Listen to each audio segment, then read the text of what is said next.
Voilà, il y a de cela environ 2 mois et demi, les élections se sont terminées. J'ai été candidat, les élections législatives. J'ai été candidat sur Avignon, Morières et Le Pontet dans le Vaucluse. Et j'ai promis que je ferais une vidéo sur un petit peu les conclusions de la campagne, ce que je vois comme étant les choses que j'ai pu apprendre à travers cette expérience. C'est pas la première fois que je me présente, je m'étais présenté pour les départementales en 2015 et j'avais été sur une liste pour les régionales, une liste locale, pour voir un petit peu comment ça fonctionnait également. Là, c'est la première fois que je me présentais avec le parti que j'ai pu fonder avec 6 autres personnes en 2013, donc le mois de mars 2013.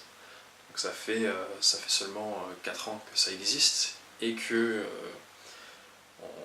on n'a pas fait de publicité, on n'a pas cherché vraiment à se faire connaître d'une façon très expansive, d'une façon très fulgurante. Rien à voir avec En Marche La République En Marche qui en moins de 2 ans s'est fait connaître partout en France. S'il y a quelqu'un en France qui ne connaît pas l'existence de ce parti, ce serait impressionnant. Du coup, ils peuvent se faire un avis dessus, s'ils sont pour ou contre assez facilement, alors que nous, on n'a pas du tout fait cette démarche-là de marketing, j'ai envie de dire, d'essayer de faire connaître un produit, parce que quelque part, les partis politiques de nos jours ne sont que des marques, des produits, et du coup, on associe une marque avec des idées, des valeurs ou pas. Et nous, au parti d'extrême centre, on est associé avec un espèce de paroxysme, une sorte de parodie, à la fois des extrêmes, à la fois de la droite et de la gauche, des clivages qu'il peut y avoir, parce que l'extrême centre, ça n'a pas de sens en soi. Je l'explique généralement en disant l'extrême, c'est le côté anticorruption, d'ailleurs c'est la première partie de l'affiche.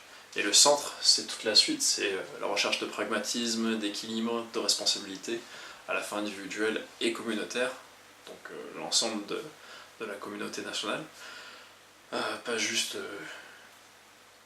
personnel, donc libéral d'un point de vue économique, ou personnel libéral d'un point de vue social, ou entièrement communautaire d'un point de vue qui pourrait être, selon les cas, conservateur ou communiste, ça dépend. Mais rechercher vraiment un équilibre entre toutes ces différentes choses. Bref, je comptais pas trop en parler du parti, mais c'est quelque chose que j'ai vu pendant la campagne, c'est que le fait qu'on n'ait pas suffisamment communiqué ce que nous sommes, ce que nous cherchons, ce que nous voulons faire savoir, ce qu'on peut choisir en fait l'image qu'on reflète. D'ailleurs, ça fait beaucoup partie de la politique politicienne de montrer une image fausse. Nous, on essaie d'éviter de faire ça, mais du coup, on a également évité de donner une image tout court, de se faire connaître naturellement. Même si, en rencontrant des personnes, en discutant un petit peu, en prenant le temps, on peut faire connaître les idées, mais on n'a pas le temps de faire le tour de 90 000 habitants, 78 000 votants, même à une vingtaine, sur les quelques semaines d'une campagne politique. Donc il faut faire tout ça en amont. Ça fait partie des choses que je vois et que j'ai appris. C'est pour ça aussi que je fais cette vidéo, c'est que il ne faut pas que je laisse le soin seulement aux médias ou aux personnes qui m'ont croisé une fois, de dire voilà ce qu'ils pensent. Moi j'ai compris ça et du coup ça doit être à peu près ça. Et puis tous leurs amis qui font en fait ils pensent ça, alors que ça peut être faux. Ça peut être vrai aussi. Mais la première impression n'est pas toujours la bonne. Du coup, pour essayer de revenir sur ça, il va falloir refaire un peu de communication, sans aller dans le marketing, sans aller dans la fausseté, sans mentir, tout en étant honnête et essayant d'être le plus clair possible. Il faut communiquer. Ça fait partie, c'est le plus grand point que j'ai compris Je pense durant cette campagne, même si je le pensais avant, là c'est une certitude. Après, il faut dire aussi que on a eu pas mal de problèmes d'organisation, de personnes qui promettaient d'aider et qui ne l'ont pas fait. Je pensais avoir quelques jours de congé, finalement ça n'a pas été le cas. Du coup, très peu de temps, beaucoup de choses à faire et pas assez de temps pour le faire. Parce qu'il y a le côté médiatique, il y a le côté... j'ai fait aucun marché. La première fois que j'ai été candidat, j'ai fait tous les marchés dès que je pouvais. Je dormais 4 heures par nuit, mais c'était... je travaillais pas pendant cette période-là. J'ai pris une semaine où j'allais pas en cours pour pouvoir le faire, parce qu'à l'époque j'étais étudiant. Et je me suis démené à faire tous les... J'avais fait 3,14%. Il faut dire que j'avais le soutien d'un parti politique beaucoup plus grand, qu'on avait travaillé ensemble, donc ça a aidé un petit peu pour la reconnaissance, donc le côté marketing dont je parlais avant. Mais surtout, le fait d'aller sur le terrain, de rencontrer les personnes, ça fait que ils m'ont vu, ils m'ont reconnu, et du coup ils se sont dit « Ouais, pourquoi je voterai pas pour ce jeune ?» J'ai rencontré des personnes pendant cette campagne aussi, où j'ai pu leur parler directement de mon programme, de ce que je veux faire. Et il y a tellement de choses que j'aimerais simplifier. La première, c'est la simplification administrative, par exemple. Ça, on n'en parle pas assez souvent. Enlever des lois inutiles ou des règles inutiles. Par exemple, pourquoi est-ce qu'on est obligé les tickets restaurants, par exemple. J'en ai parlé aujourd'hui avec un collègue du travail. Pourquoi est-ce qu'un ticket restaurant ne peut s'en servir que dans certains cas de figure, avec certaines choses, à certains endroits, et sans jamais se faire rendre la monnaie? C'est-à-dire que l'entreprise à qui on la donne, ils reçoivent cet argent de l'entreprise où on travaille et de notre pays. Du coup, pourquoi est-ce qu'on ne pourrait pas être remboursé les quelques centimes restants ou euros restants d'un ticket restaurant, histoire d'éviter de dépasser et du coup de devoir consommer plus. Je sais que c'est pour pousser à la consommation, mais je trouve pas que ce soit le but ultime de ce genre de choses. Pour moi, les tickets restaurants, c'est surtout une aide au pouvoir d'achat, pour pouvoir se nourrir et subvenir aux besoins primaires, qui est de manger. Donc voilà, un exemple de choses que j'aimerais simplifier. Ça, c'est ressorti à peine ressorti dans un article. Parce que j'ai surtout parlé de l'anticorruption. Parce que j'étais le seul candidat sur ma circonscription, sur Avignon, à dire clairement je suis contre la corruption et je veux faire quelque chose par rapport à ça. J'étais aussi le seul à ne pas croire la fausse croyance qui est de dire si on les paye beaucoup, les hommes politiques et les femmes politiques ne voleront pas. Aujourd'hui, je trouve qu'on paye énormément nos politiques, surtout avec toutes les aides qu'il y a derrière. Enfin, les aides, c'est quelqu'un au RSA, ce sont des aides, c'est quelqu'un à ce niveau-là, ce sont des bénéfices en nature, j'ai envie de dire, mais tout ce qui est retraite parlementaire, retraite présidentielle, très très substantif. C'est juste impressionnant, mais c'est inutile. Je vois pas l'intérêt de payer quelqu'un 7 000 € par mois pour en travailler peut-être 20, ou pas du tout, parce que notre ancienne députée, qui était malade, il y a peut-être 3 ans, où elle s'est pas pointée une seule fois au travail, mais qu'elle touchait son salaire quand même. À partir d'un moment, il faut se comporter correctement au niveau des politiques si on veut que les salariés, les employeurs se comportent correctement aussi. C'est une question de logique, une question de responsabilité commune. Je suis aussi pour baisser déjà ce salaire, et ensuite tous les avantages. Voilà, Quand c'est pour des élus, on parle d'avantages. Quand c'est pour des personnes RSA, on parle d'aide, parce que le niveau de revenus ainsi que le besoin n'est pas le même. Ce sont des avantages parce qu'ils en ont pas besoin en fait. Si on les appelait autrement, par exemple des aides au travail ou des aides parlementaires, ce genre de choses, ça aurait un autre sens, mais on parle bien d'avantages. La possibilité par exemple d'avoir une enveloppe tous les mois que l'on dépense pour embaucher qui en veut, c'est en train d'être revu, certes, pour que par exemple on ne puisse pas embaucher des membres de sa famille, même si c'est pas ça le problème c'est l'emploi fictif, qui ne sont pas du tout combattus. Ça, c'est un point à débattre selon comment on finit cette loi, mais a priori ça ne changera rien. Tout comme le fait qu'on pourra se présenter avec un casier judiciaire bien costaud sans problème, parce qu'il n'y a aucune vérification là-dessus. Ça pose de problème à personne au Parlement apparemment, ce qui est étrange. Surtout que la plupart des élus sont des personnes inconnues, La République En Marche, France Insoumise, sont généralement des personnes qui ont candidaté là pour la première fois, même si pour beaucoup ce sont des anciens membres de partis bien connus comme le Parti Socialiste. C'est quand même impressionnant à quel point on ne sait pas d'où sortent ces personnes, mais qu'on les a élues.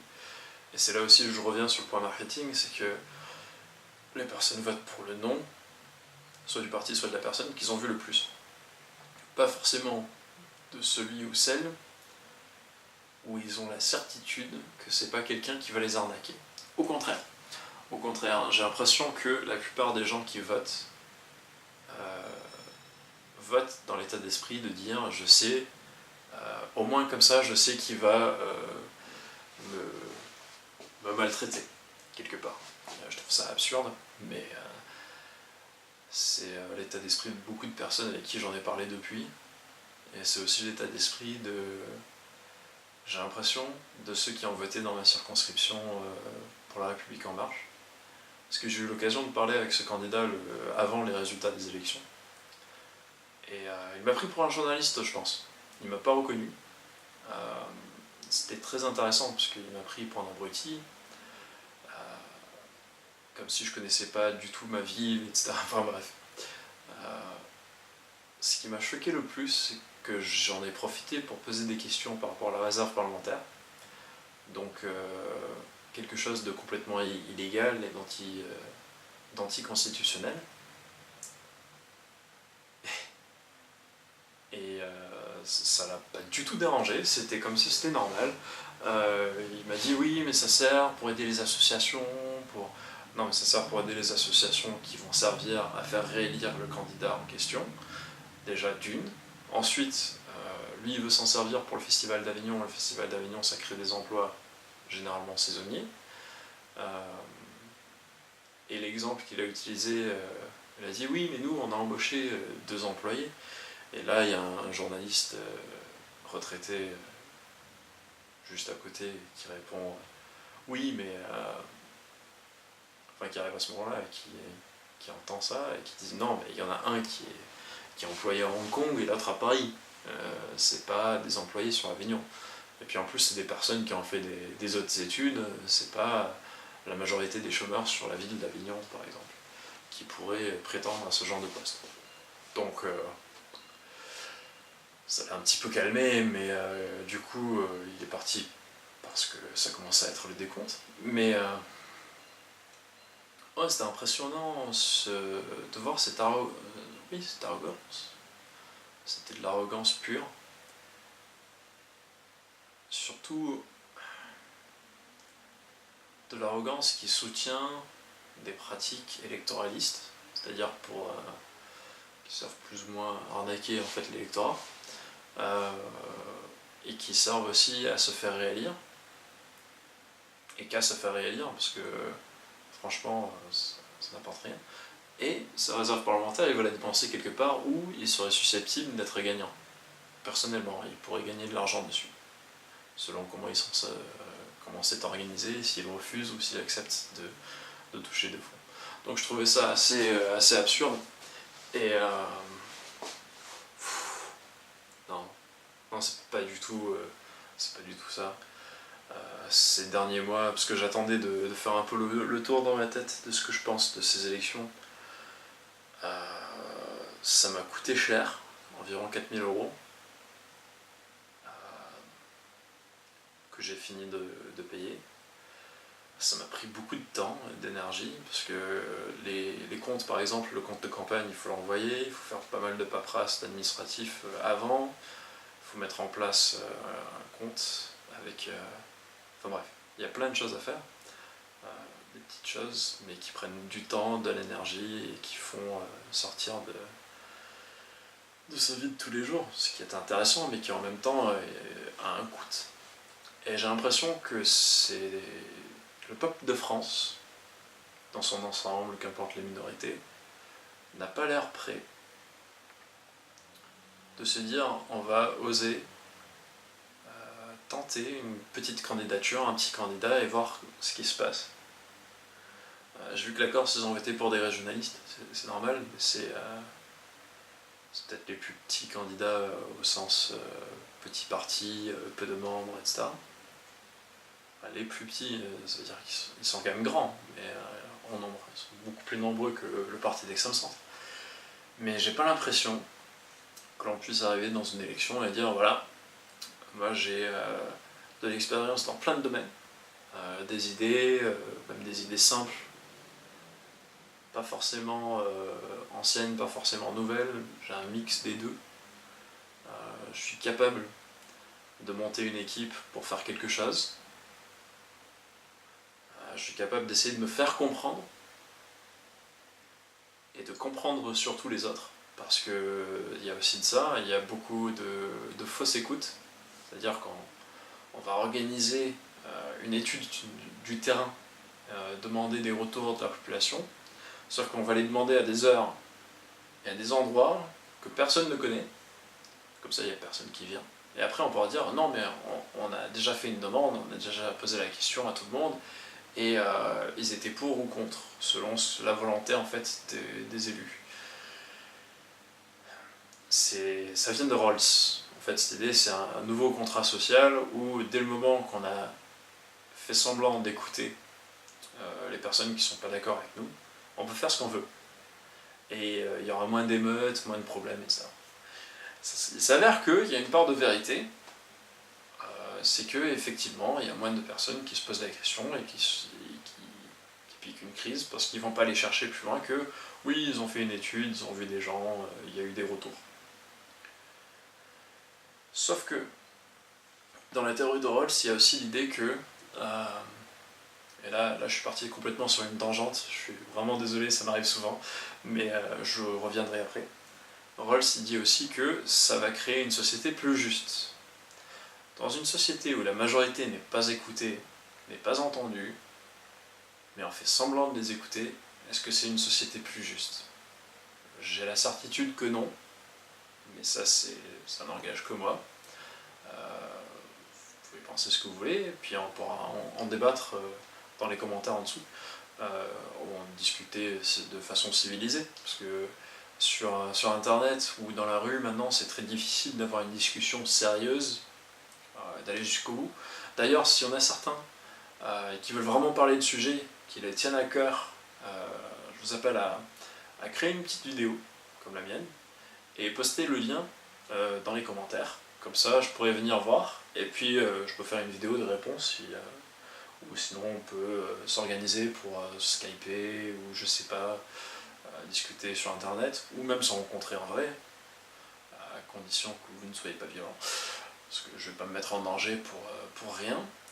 D'ailleurs, ça c'est un autre point, c'est que se présenter aux élections, ça peut être dangereux. J'avais reçu des menaces de mort, des menaces physiques, verbales, assez fortes, pendant les élections départementales.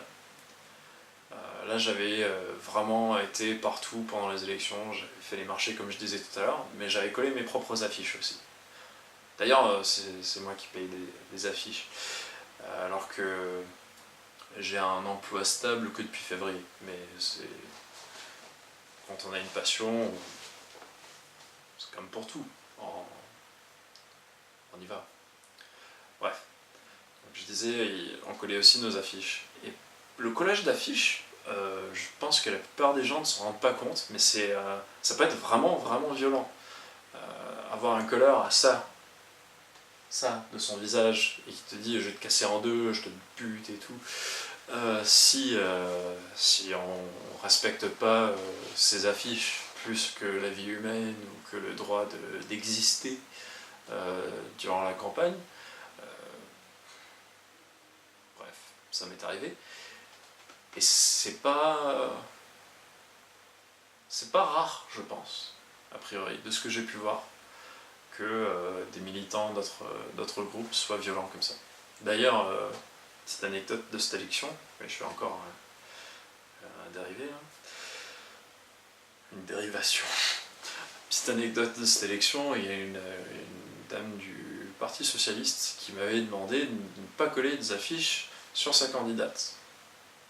Parce que j'étais en train de coller une affiche sur sa candidate, pile au moment où elle me l'a demandé, alors que j'avais collé sur d'autres personnes sur les autres faces. Sauf que sa candidate était collée à 2 endroits. Donc sur un panneau d'affichage, il y a 4 emplacements, vu la taille des affiches, qui sont comme celle-ci. Donc on peut en avoir 4. Et du coup, moi j'en mettais qu'une. D'ailleurs, c'est quelque chose qui est ressorti aussi avec Cervantes, M.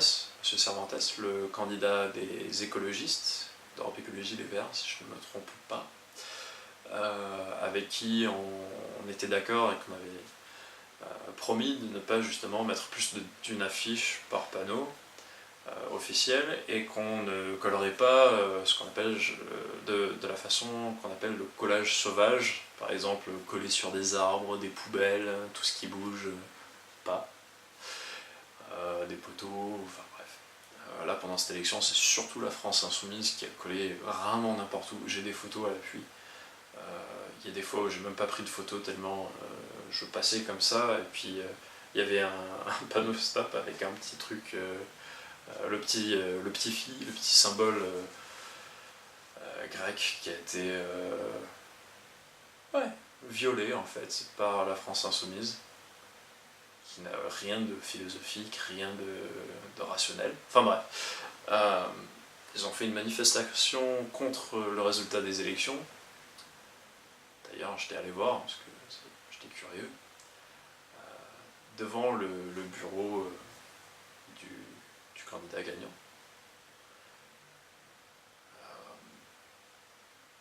Ça n'a abouti à rien, à part de crier, C'était très émotionnel, très peu réfléchi, très peu profond. Bref, on a vu que ça sur Avignon par rapport au fait qu'il y a une minorité de personnes qui est vraiment votée et qui ait choisi en fait le gouvernement et le parlement que l'on a actuellement. Et je pense que c'est le côté fataliste actuellement du peuple en France. Pour moi, quasiment tout le monde que je rencontre, je leur dis juste le mot politique. Mais de suite, il y a un fatalisme instantané. C'est impressionnant. Et ça m'exaspère, parce que quand on est fataliste, du coup on n'agit pas, du coup on ne réfléchit pas, du coup on ne se renseigne pas. J'ai rencontré quelqu'un sur ma circonscription qui a voté blanc en disant « ouais, tous pourris ». Je lui dis « oui, mais tu t'es renseigné, sur 19 candidats, il doit y en avoir au moins un ou un candidat ou une candidate qui sort du lot ». Il me dit « ah non, je me suis renseigné ». Je dis « d'accord, je n'étais pas assez renseigné parce que j'étais candidat sur cette... » Bref, c'était une discussion, j'avoue, je l'avais un peu mal pris. Mais en même temps, quand on se donne dans quelque chose et on se rend compte que ceux qui seraient pour que la politique soit moins pourrie ne se renseignent pas assez pour soutenir ceux qui sont pour que la politique soit moins pourrie, à quoi ça sert? Et justement, dans un des articles qui me citait, je disais il y a moins de corruption au Texas qu'ici dans le sud-est de la France. Et ça a été repris dans l'article. Il y avait tellement d'autres choses qui auraient pu être reprises, mais il y a ça qui est ressorti. Et il y a des jours, je me dis, mais qu'est-ce que je fais dans ce pays? Pourquoi est-ce que j'essaye? Juste essayer. Je dis pas... même pas me donner à fond, même pas faire des sacrifices pour essayer. Juste essayer. Pourquoi est-ce que j'essaye, en fait? Si c'est quelque chose, on est obligé d'avoir l'aveu et le soutien d'une majorité de la communauté. Pourquoi? Mais vraiment, pourquoi essayer? Est-ce qu'il y a vraiment de l'espoir, quoi? Si personne répond à l'appel, c'est comme l'appel du général de Gaulle. Si personne n'avait répondu, est-ce que ça aurait changé quelque chose à l'histoire de la France? Oui, la France ne ferait pas partie du Conseil de sécurité de l'ONU. À part ça, pas sûr. Je pense que la France aurait été libérée par les Alliés dans tous les cas. D'un point de vue stratégique, voilà. Par contre, est-ce que ça aurait été aussi simple? C'est pas sûr. Est-ce qu'une partie de l'Allemagne aurait pu être occupée par les Alliés, j'ai envie de dire occidentaux, mais surtout non communistes? Pas sûr. Du coup, si toute l'Allemagne était communiste, est-ce que la guerre froide se serait passée de la même façon? C'est pas sûr du tout. Est-ce que l'Union Européenne aurait existé? Probablement pas. Par contre, l'Italie et la France qui ont failli passer dans le communisme dans les années, la fin des années 40, début des années 50. Pourquoi ils l'auraient pas fait? Ça aurait été très simple. Du coup, autant, on ne serait plus un pays. Voilà. Il y a un moment pour être fataliste et se dire ça me concerne pas personnellement donc je m'en fiche. Oui, il y a beaucoup d'individualisme aussi, c'est vrai. Ouais, ça change pas combien je gagne par mois. Ah bon? La montée ou la baisse des impôts qui te concernent ou des aides qui te concernent, ça te concerne pas. D'accord.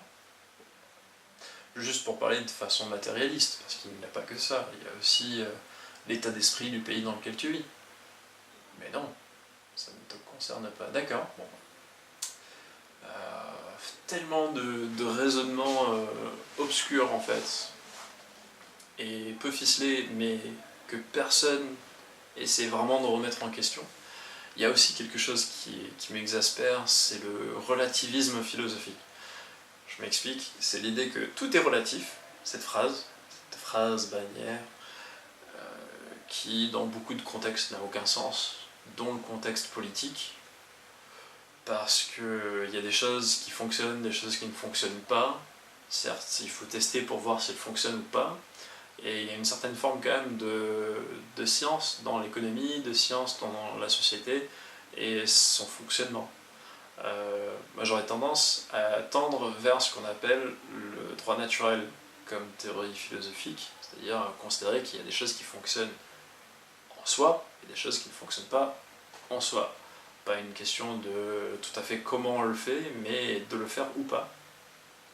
Ça marche comme prévu ou pas. Parce que ce seraient des lois naturelles, entre guillemets. Donc ça se ferait comme ça, malgré la bonne volonté ou non des personnes qui le mettent en place. C'est une théorie qui est de moins en moins répandue, mais qui est de l'époque en fait des Lumières.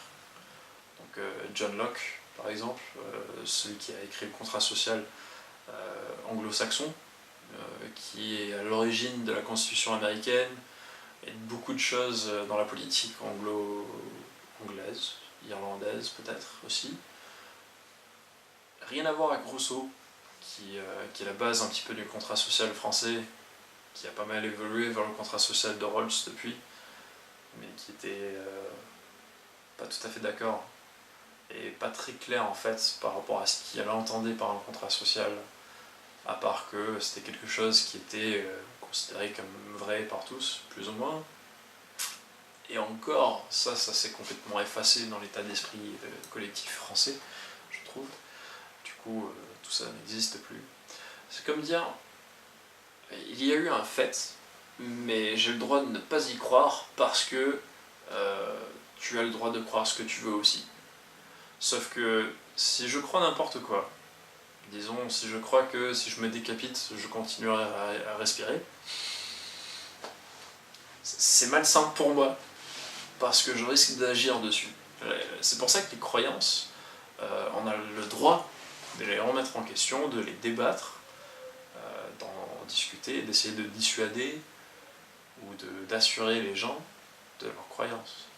C'est pas une interdiction, enfin il ne devrait pas y avoir d'interdiction, surtout avec la liberté d'expression, de remettre en question des croyances, surtout des croyances qui mettent en danger la société.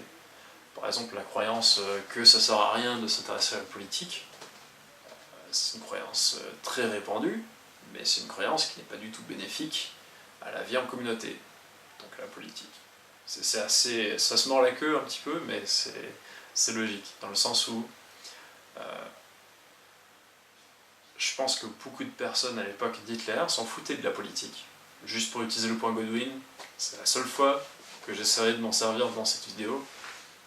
Et du coup, ils ont subi en fait les fausses croyances des autres. Je pense qu'il y a eu très peu de personnes qui ont essayé de dissuader en fait les électeurs d'Hitler en disant oui mais c'est n'importe quoi comme choix. Et je pense qu'à l'époque, il y a peu de personnes qui auraient dit non mais j'ai le droit de croire n'importe quoi et toi t'as le droit de croire n'importe quoi, parce qu'aujourd'hui c'est ça le relativisme philosophique, il n'y a aucune vérité. Tout est flou, tout est nuage, tout est obscurantisme. C'est pas du tout pragmatique comme façon de penser. Et je pense que c'est dangereux, vraiment très dangereux.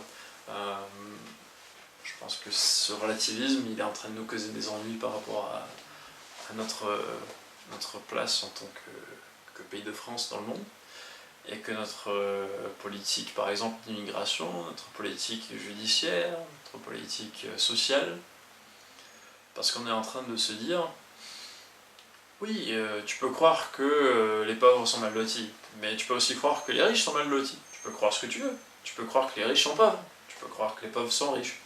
T'as le droit. Ça n'a aucun sens, mais t'as le droit. Oui, t'as le droit. Mais c'est pas utile. C'est pas bon. C'est malsain. Et c'est... J'ai l'impression que il va falloir que je prenne un peu plus de recul par rapport à la politique et que je fasse un peu plus de discussions autour d'idées. Parce qu'aujourd'hui, j'ai l'impression d'être un peu isolé par rapport à l'idée de il ne faut pas laisser faire n'importe quoi par les personnes qui votent pour n'importe qui font n'importe quoi. Beaucoup de n'importe quoi. Je pense que Rémi Gaillard serait fier. Si vous ne connaissez pas, renseignez-vous, c'est assez drôle ce qu'il fait à Montpellier, entre autres. Mais non, mais c'est n'importe quoi. Je vois même pas d'autre façon de dire ça à part que c'est pas productif. Donc oui, le but que je commence à avoir, je pense que c'est de faire des vidéos explicatives. J'essaierai de faire des choses pas très longues, moins de 20 minutes dans tous les cas, mais parler d'un sujet, le traiter à fond avec des faits, et dire un petit peu des propositions, et voir un petit peu le retour d'internet, surtout des Français quand ça concerne la France. J'en ferai aussi je pense en anglais pour des Américains ou des Anglais selon le sujet, parce que je suis beaucoup ce qui se passe chez eux, et du coup il y a des fois où j'ai un avis sur un débat et un point de vue qui peut peut-être en intéresser et qui peut peut-être en faire réagir, en faire réfléchir. Si je peux faire avancer le débat dans notre pays alors que j'arrive pas à faire avancer le débat dans le mien, tant qu'à faire, autant me rendre utile. Hein. Je vois pas pourquoi je me rendrais utile pour un pays qui s'en fout, alors que je pourrais me rendre utile pour un pays qui s'en fout pas. Bref, ça fait partie des problématiques quand on a deux nationalités et qu'on voit un petit peu les difficultés qu'il y a. On peut toujours se dire ouais si je retournais plutôt de ce côté-là, parce que j'ai vécu dans les deux, donc pour moi c'est retourner. Je peux retourner en France comme je peux retourner aux États-Unis.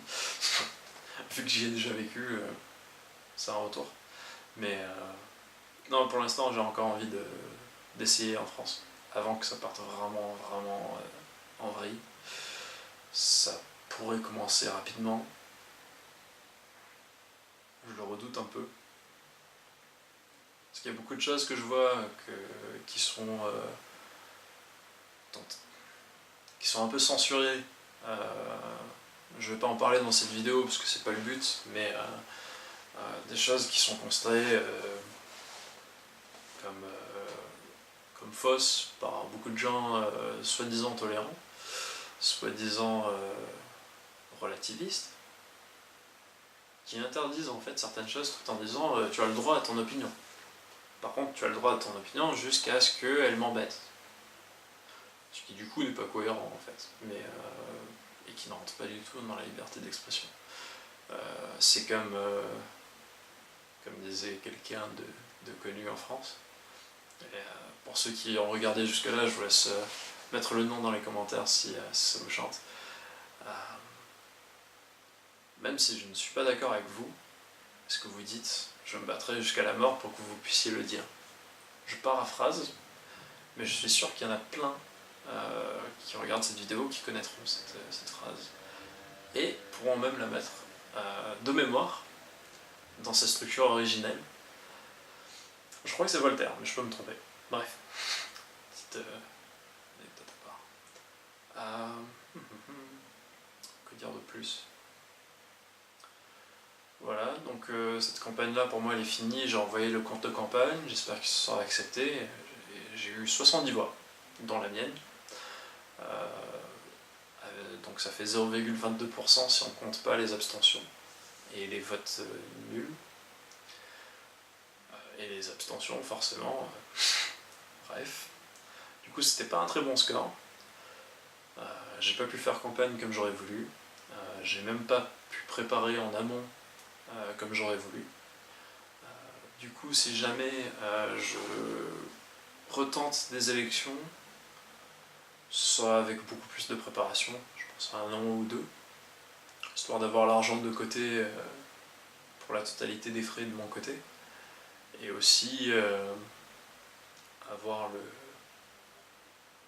le soutien, je dirais, logistique mis en place, et aussi ce côté marketing, mais honnête, ce côté publicité, parce que je compte pas me mentir du tout, c'est pas du tout mon genre. J'espère que s'il y a quelque chose qui vous a choqué dans cette vidéo, vous pourrez m'en parler, soit par message, soit dans les commentaires, soit par vidéo, comme vous voudrez.